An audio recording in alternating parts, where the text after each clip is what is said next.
वो लोग आते हैं जिन्होंने वेट लॉस करना होता है, वो ज़्यादातर अवॉइड कर रहे होते हैं ख़ास तौर पे गोश्त को। मैं उनको चैलेंज करती हूँ कि अगर वो सब्ज़ी उनके घर में अगर सही तरीके से अगर बने तो आप गोश्त खाना भूल जाएंगे। वज़न आप ऑटोमेटिकली आप दिनों में देखेंगे कि कितना कम हो जाता है। हमारी जो माएँ हैं वो बच्चों को उस तरह से फीड ही नहीं करती कि उन्हें उस सब्जियों की आदत हो। बेसिकली जो वेजिटेरियन डाइट के जो लोग होते हैं इनमें ज़्यादातर ना प्रोटीन की डेफिशिएंसी होती है। आपको अगर जहाँ पे सिर्फ 250 ग्राम के अकॉर्डिंग या 300 ग्राम के अकॉर्डिंग आपको गोश्त अलाउ है एक सर्विंग में, वहाँ पे आप 1000 या 800 ग्राम्स खाएंगे तो हमारी बॉडी ने अल्टीमेटली उसका कोई ना कोई डिसऑर्डर तो बनाना है ना। Welcome back once again in Subka Sitara. तो नाज़रीन, हर रोज़ आपके लिए बहुत ही ख़ास सेगमेंट हम लोग डिज़ाइन करते हैं। हमारी टीम की बड़ी मेहनत होती है, मेरी बड़ी कोशिश होती है कि हम कोई एक ऐसा अवेयरनेस सेगमेंट डिज़ाइन करें जिससे कुछ भला आपका हो, मुझे भी कुछ जानने का मौका मिले, मैं भी कुछ अच्छी अच्छी चीज़ें प्रैक्टिस कर सकूं। और सबसे पहली बात कि बड़ी बात कि हम अच्छी चीज़ों के बारे में इतनी बात करें कि इवेंचुअली हम उनको प्रैक्टिस करना शुरू कर दें। तो सेहत के हवाले से, हेल्थ के हवाले से हमारे अक्सर सेगमेंट्स डिज़ाइन होते हैं। वज़न बढ़ जाना सबसे बड़ी बीमारी इसको कहा जाता है कि अगर आपका वज़न बढ़ा हुआ है, अगर मोटापे का आप शिकार हैं, ओबेसिटी आप में है, तो ये बहुत सारी बीमारियों को दावत देती है। और कैसे घटाना है ये एक बड़ी डिबेट है, इस पर बात होती रहती है। डिफरेंट डाइट्स हैं हमारे पास मौजूद हैं जिनका ज़िक्र होता है, जैसे कीटो डाइट है, बहुत फेमस रही, बहुत सारी सक्सेसफुल स्टोरीज़ रहीं जब भी हमने कीटो डाइट पे शोज़ किए, इसके बारे में बात की। फिर लो कार्ब डाइट है, ग्लूटेन फ्री डाइट का हमने ज़िक्र किया। आज के प्रोग्राम में हम जिक्र करने वाले हैं वीगन डाइट का, यानी कि अगर वो लोग जो कि अपने खाने में से गोश्त को, चिकन को बाहर कर दें तो उससे वो फॉलो करते हुए किस तरह से अपना वज़न घटा सकते हैं, किस तरह से अपनी हेल्थ को मेंटेन कर सकते हैं। तो आज हम इस पर बात करेंगे, प्लस हेल्दी वे में वेट लॉस जो है वो हेल्दी तरीके से हम वीगन डाइट के ज़रिए किस तरह से कर सकते हैं। प्लस इसी प्रोग्राम में, इसी सेगमेंट में हम फ्रूट्स के जो बेनिफिट्स हैं उस पर बात करेंगे। सीजनल फ्रूट्स हमारे यहाँ ख़ासकर समर्स हैं, बहुत सारे फल मौजूद हैं, लुकाट है, लीची है, आम है, सेब, अमरूद, केला, फाल से और भी बहुत सारे, मतलब कि बेतहाशा अल्लाह ताला की ये नेमत है, मैं समझती हूँ कि जो कि हमारे पास मौजूद है। लेकिन इसका मॉडरेशन में इस्तेमाल बेहद ज़रूरी है। वो कितना होना चाहिए इस पर भी हम बात करेंगे। हमारे साथ जो एक्सपर्ट मौजूद हैं, नुहा साजिद मौजूद हैं, उनसे हम सबसे पहले वीगन डाइट के हवाले से बात करते हैं, उन लोगों को बताते हैं कि ये एक्चुअल में डाइट है क्या। अस्सलाम वालेकुम एंड वेरी गुड मॉर्निंग नुहा, कैसी हैं आप? Thank you so much for inviting. और सबसे पहले हमें बताएंगे कि वीगन डाइट है क्या, कौन लोग इसको फॉलो कर सकते हैं और इसके बेनिफिट्स क्या हैं?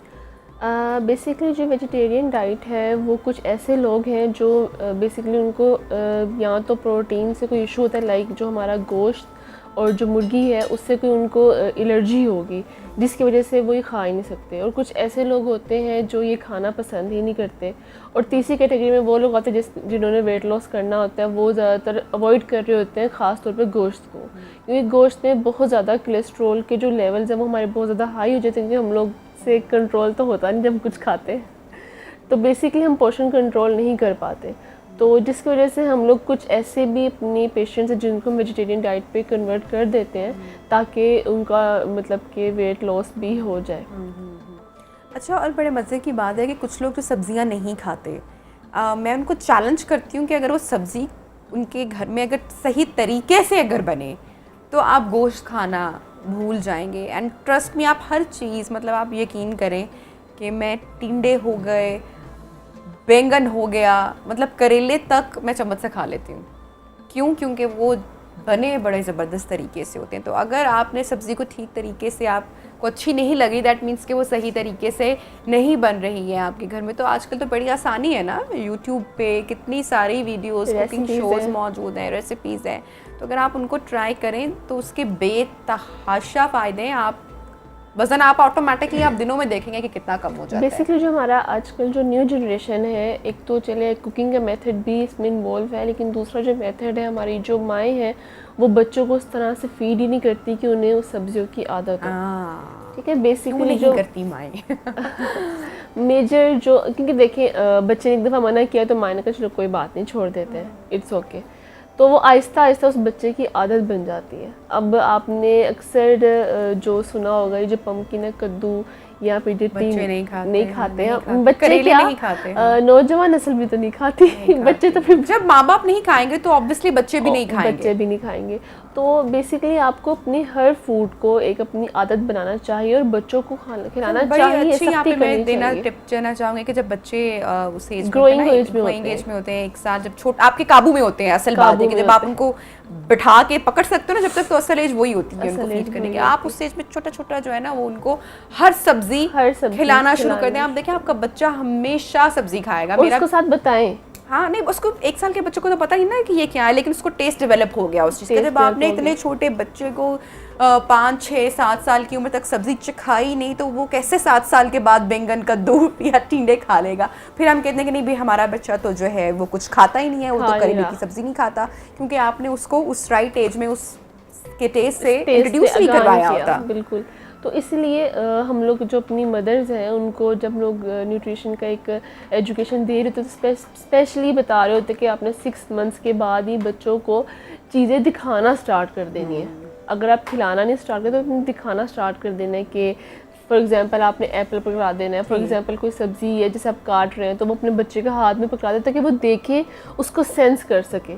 स्टार्टिंग में जब बच्चा होता है ग्रोइंग एज में तो वो सेंस कर रहा होता है चीज़ों को, वो देख रहा होता है कि मेरे माँ बाप क्या कर रहे हैं, मेरे माँ बाप क्या खा रहे हैं, क्या बोल रहे हैं, वो उनको ही कॉपी करना स्टार्ट करता है। ऐसा ही है, तो इसलिए उनको सेंस करवाना चाहिए। और वेजिटेरियन डाइट में बेसिकली जो वो लोग भी आ जाते हैं जो जैसे कि आप ये देखिए, जैसे कि आपने भी बात की, जो माँ बाप हैं अगर वही नहीं खाएंगे गोश्त और मुर्गी तो वो बच्चे भी तो वैसे ही होंगे, तो बच्चे भी नहीं खाएंगे। तो इसमें बेसिकली जो वेजिटेरियन डाइट के जो लोग होते हैं इनमें ज़्यादातर ना प्रोटीन की डेफिशिएंसी होती है। अच्छा, प्रोटीन डेफिशिएंट हो जाते हैं। ठीक है, तो उसका ऑल्टरनेट क्या है? जो कि प्रोटीन हम गोश्त से ले रहे हैं, अब जो वेजिटेरियन है वो गोश्त नहीं ले रहे, तो फिर वो अपना प्रोटीन की जो एक बॉडी की जो डिमांड है उसको कैसे फुलफिल करेंगे? लेग्यूम और ग्रेन्स, इन चीज़ों से, दालें वगैरह से ना आप अपने प्रोटीन का जो कंटेंट है वो अपनी बॉडी का फुलफिल कर सकते हो। उसके अलावा हम क्या करते हैं, एग से भी एग्जैक्टली हम क्या करते हैं कि हम साथ उनको सप्लीमेंट्स की तरफ थोड़ा ले जाते हैं, क्योंकि जितना भी हम कर सकें हम लोग दालें वगैरह भी उस तरह से नहीं खाते। अगर आप देखें तो हम 1 कटोरी तो दाल नहीं खाते ना, वो तो 1 कटोरी आपको कम से कम खानी पड़ती है। लेकिन यहाँ पे अब सवाल ये है कि अब बहुत सारे देखने वाले होंगे कि भाई इतनी दिक्कत है क्या कि जब हमें मल्टीविटामिन साथ लेने हैं और हमारी प्रोटीन की जो एक बॉडी की जो डिमांड है वो पूरी उससे नहीं हो रही, सप्लीमेंट्स लेने पड़े, तो फिर हम गोश्त छोड़ें ही क्यों? तो क्यों ज़रूरी है वेजिटेरियन डाइट? मेरा ये आपसे सवाल है कि क्यों लें फिर, मतलब कि कैसे हम अपने जो देखने वाले हैं उनको इस बात पे कन्विंस करेंगे कि गोश्त कम अगर खाएं और वेजिटेरियन वो रहें, तो इसका क्या जवाब होगा? बेसिकली इसमें 2 तरह के लोग आ जाते हैं। एक वो लोग जो खाते ही नहीं है, ठीक है, एक वो लोग जिनको हमें छुड़वाना पड़ता है।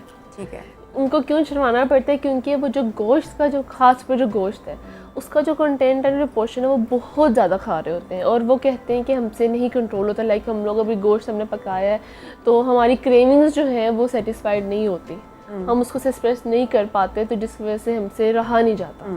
इस वजह से हम अपने पेशेंट्स को वेजिटेरियन डाइट की तरफ, हमें मजबूरी हो जाती है ना, मजबूरन हमें उसको शिफ्ट करना पड़ता है, क्योंकि कोलेस्ट्रॉल, अच्छा ज़्यादातर जो पेशेंट्स इस तरह के आते हैं उनको जो कोलेस्ट्रॉल का इशू बहुत ज़्यादा होता है, यूरिक एसिड का इशू बहुत ज़्यादा होता है, क्योंकि आपको अगर जहाँ पे सिर्फ 250 ग्राम के अकॉर्डिंग या 300 के ग्राम के अकॉर्डिंग आपको गोश्त अलाउ है एक सर्विंग में, वहाँ पे आप 1000 या 800 ग्राम्स खाएंगे तो हमारी बॉडी ने अल्टीमेटली उसका कोई ना कोई डिसऑर्डर तो बनाना है ना। वो सारा का सारा तो वेस्टेज नहीं हो सकता, कहीं ना कहीं तो स्टोर होगा।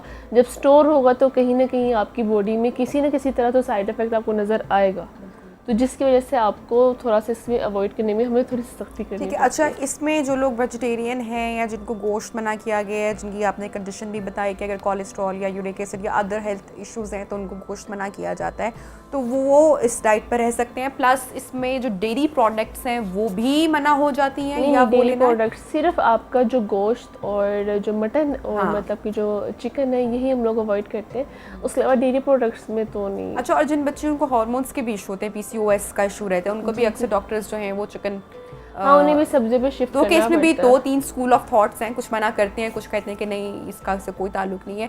तो ये उन बच्चियों के लिए भी है उस जो ये स्कूल ऑफ थॉट रखते हैं कि जो चिकन है वो आपके हार्मोन्स को डिस्टर्ब करता है, वो लोग बच्चियाँ भी ये इस डाइट को फॉलो कर सकती हैं। अगर आप देखें तो अगर हमारे अभी जो मार्केट में अगर आप कुछ खाने का सोचें तो हर चीज़ में चिकन है। अगर आप फास्ट फूड भी खा रहे हो तो चिकन, ठीक है, पिज़्ज़ा है तो उसके ऊपर भी चिकन की टॉपिंग है।